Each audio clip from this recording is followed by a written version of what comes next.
فاعوذ باللہ من الشیطان الرجیم بسم اللہ الرحمن الرحیم لا تقنطوا من رحمت اللہ صدق اللہ العظیم۔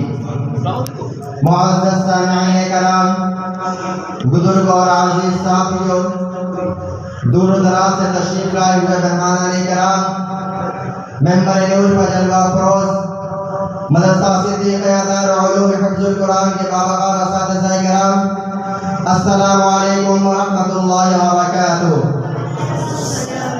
معزز سامعین کرام، بزرگ اور عزیز ساتھیوں، میں سب سے پہلے شکر گزار ہوں اپنے رب کائنات کا کہ جس مولا تعالیٰ نے ہمیں اور آپ کو اس مبارک محفل میں بیٹھنے کی توفیق عطا فرمائی۔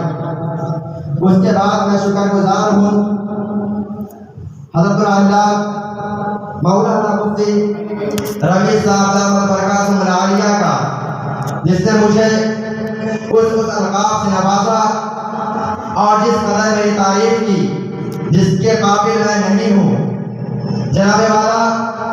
اس کے بعد میں شکر گزار ہوں ممبر نور پر جلوہ افروز تمام باوقار علماء کرام کا۔ اس کے بعد میں آپ تمامی حضرات کا شکر گزار ہوں جو مجھے بغور سماعت کر رہے ہیں۔ سامعین اعزاء، آج میں آپ سے اس موضوع پر گفتگو کرنے والا ہوں، وہ یہ ہے کہ ملک ہندوستان میں مسلمانوں کے حالات کیسے ہیں اور ہمارے آپ کے ساتھ کس قدر سوتیلا برتاؤ کیا جا رہا ہے، کس طرح سے ہمیں آپ کو ستایا جا رہا ہے، کیسے ہمیں آپ کے اوپر ظلم پر ظلم ڈھایا جا رہا ہے۔ میرے عزیزوں، یہ وہ موضوع ہے جس پہ کچھ لوگ بولنا نہیں چاہتے ہیں، کہتے ہیں کہ جناب حالات کا تقاضا ہے، حالات دیکھ کر بات کرنا چاہیے، مگر میں کہتا ہوں کہ ہمیں حالات دیکھ کر بات نہیں کرنی چاہیے۔ یہ نہیں دیکھنا چاہیے کہ حکومت میں کون بیٹھا ہے، یہ دیکھنا چاہیے کہ ظلم ہو رہا ہے تو ظلم پہ بولا جائے، اگر مظلوموں پر ظلم ہو رہا ہے تو مظلوم کے ساتھ کھڑا ہوا جائے، صرف یہ دعویٰ نہ کیا جائے کہ ہم مظلوم کے ساتھ کھڑے ہیں۔ جناب والا، آج تاریخ ہے 22 فروری 2024 کی۔ اس سے ایک مہینے قبل 22 جنوری 2024 کو ہمارے آپ کے دل میں ایک نشتر دیا گیا، ہمارے آپ کے دل میں ایک دکھ دیا گیا، وہ بھی ایک ظلم تھا۔ بابری مسجد کو ڈھا کر وہاں پہ رام مندر بنایا گیا، اس کے بعد اس کا ادگھاٹن کیا گیا، یہ بھی ایک مسلمانوں پر ظلم تھا۔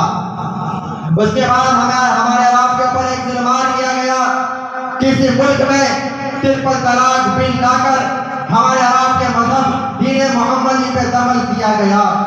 اس کے بعد اور ایک ظلم کیا گیا، وہ ظلم یہ تھا کہ ہمارے آپ کے اوپر الگ الگ قانون سے، کبھی CAA کے ذریعے سے، کبھی NRC کے ذریعے سے مسلمانوں کو اس ملک میں ٹارگٹ کیا گیا۔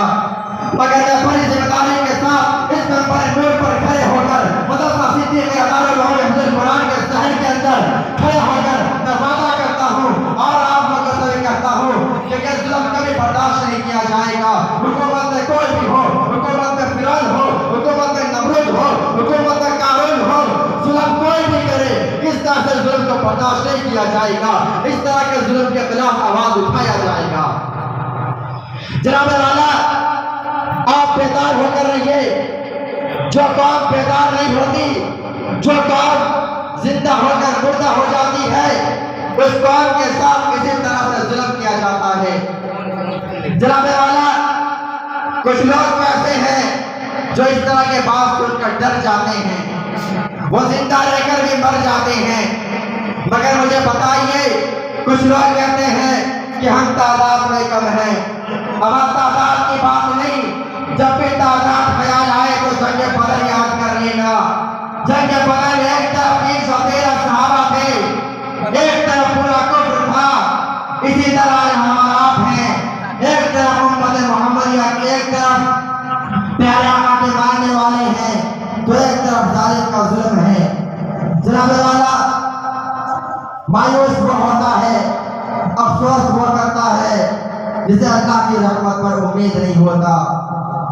لا